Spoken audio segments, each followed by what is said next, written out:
of the ascension of Jesus to his Father in heaven. As Luke's gospel just said, he parted from them and was taken up to heaven. But you know, I have a question I need to ask Jesus. So Jesus and I are going to have a two-way conversation. And I'm inviting you to listen in on it. Is that okay? Yes. Okay. Okay. Jesus, I have a question I have to ask you. Why did you go? How could you leave? You leave us no church. You leave us only a small group of disciples, whom, if I may say so, themselves leave a lot to be desired. They're poorly educated. They are imprudent. They are impetuous. And Lord, you know they're not known for their strength and their courage, because they all abandoned you when you were arrested. This is the legacy you are leaving, but it gets worse when we see what you're asking of this motley group of disciples. You, he says to them, you have said, you will be my witnesses in Jerusalem, Judea, Samaria, to the ends of the earth.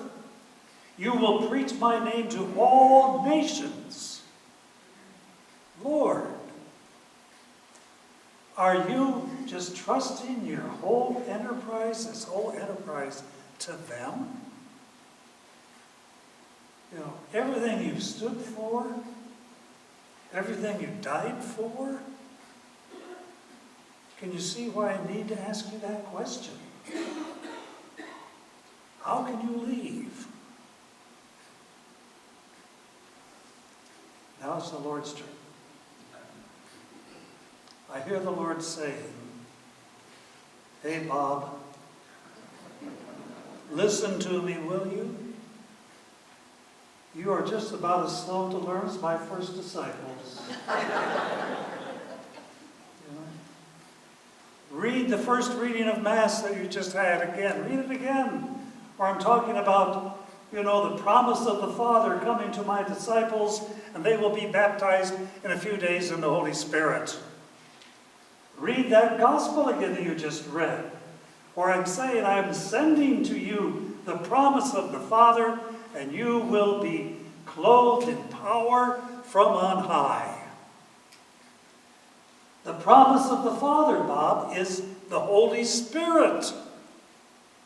I'm sending the Holy Spirit upon my disciples, and you celebrate that event next week, which you call Pentecost.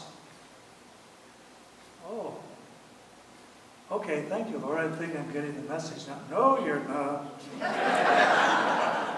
There's still more.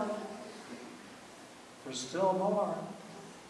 Look at those fearful, poorly educated disciples after Pentecost. Look at their wisdom and their courage. Follow their words. Follow them to their very deaths. They are dying for what they believe in. And how in the world can you explain the history and the growth of our church over 2,000 years? Our church, it has survived longer than any earthly kingdom or enterprise.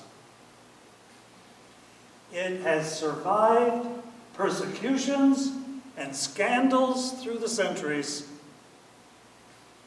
Bob has even survived bungling priests and bishops and popes. Don't you believe in the Holy Spirit? You ask me, how could I leave? My answer to you is the same as my answer to my disciples. it is better for you that I go.